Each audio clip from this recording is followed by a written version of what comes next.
move on to deal with what I would describe as the relationship between public health, or at least as it's described, propaganda and media, especially film. Now, the drought situation, as reported by the Environment Agency, is shown on the screen now. But in effect, this suggests that almost half of England is in what is called drought, with a large quantity of it in a situation of prolonged dry weather, with only a few regions, interestingly, the southeast and the southwest, regarded as being normal. So the alarmist rhetoric is not exactly borne out by the latest data from the Environment Agency, but that hasn't stopped certain individuals or indeed organisations from capitalising on the sort of feeling of panic. And this is the London, the Mayor of London's organisation here, talking about London cool spaces. So suggesting that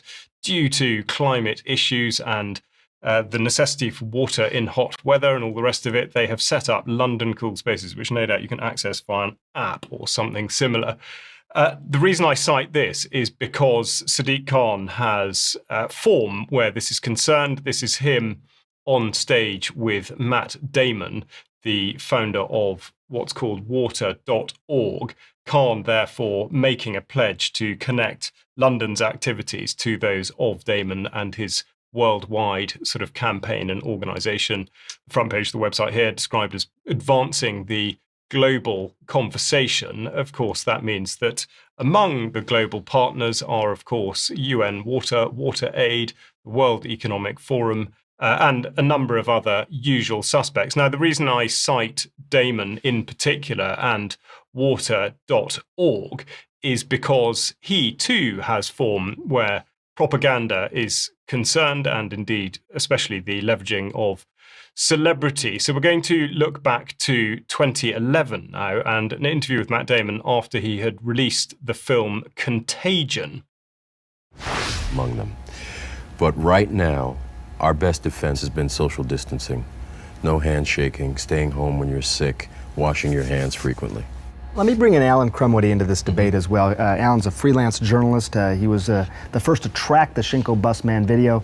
Alan, today on Twitter, you wrote that the truth about this virus is being kept from the world by the CDC, by the World Health Organization, to allow friends of the current administration to benefit from it, both financially and physically. There are therapies we know are effective right now, like forsythia, and they don't even appear on the CDC website. On your blog, you also wrote that the World Health Organization is somehow in bed with pharmaceutical companies? Because they are. That's who stands to gain from this. They're working hand in glove. What do you think about the politics behind Contagion and other pathogens where the government might, on the side of caution, not tell everybody till, maybe it's too late? Like it could be going on right now, we don't know. Well, I mean, I think the media would be a big part too, because how that was framed to people would dictate really what the outcome might be. I mean, because it's not really about necessarily the virus itself. It's about our reaction to it. And, right. If you look at like anthrax, like 2 people died and we shut down the airline industry, that panic is potentially a lot more lethal than the actual virus, or could be. Right. Now, so just to clarify there, first of all, that was 2011. And secondly, the first part of that clip was actually a film. Now, we go back to look at London's cool spaces because we need to have a look at the all-important message which pops up after you've accessed the page. And it says, when the weather is hot, you can take simple actions to protect your health and the health of others. Of course, the NHS luckily has tips for how to achieve this. But now we're going to go back to Matt Damon, who spoke there in 2011. And this is what he had to say at the behest of Columbia University in 2020.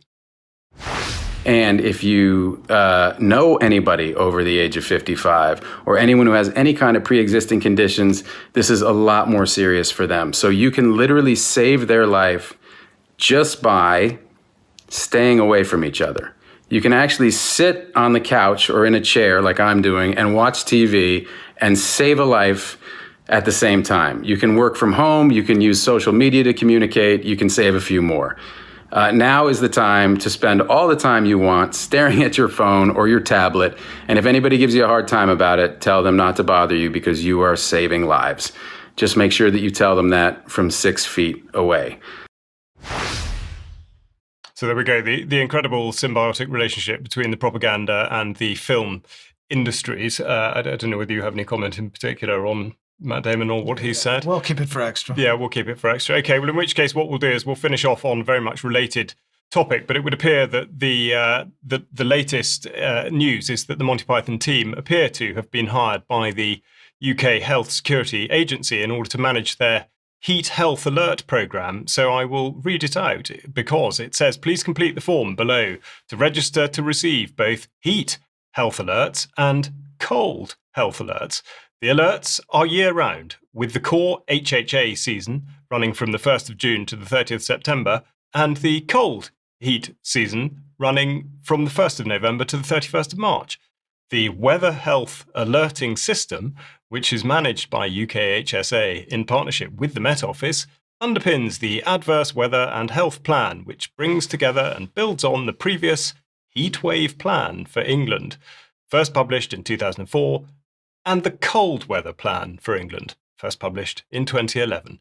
Users will be able to specify which region they wish to receive alerts for, with the ability to be notified for one region only, or multiple regions, as required by the user. Should a period of heat or cold occur that meets alerting criteria outside of the core alerting periods, an extraordinary alert will be issued.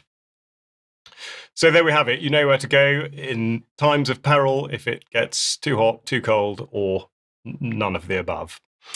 Now, don't forget, Germ and Cars are going out this evening. I'll be speaking to Alex Thompson at 1 o'clock tomorrow. If you are a member, please stay on for extra. And if you're not a member, please consider joining us. Otherwise, we will look forward to seeing you at 1 o'clock on Friday. And many thanks to Mike and Sandy, and indeed Professor David Miller, for joining me on the programme. Goodbye. Bye-bye.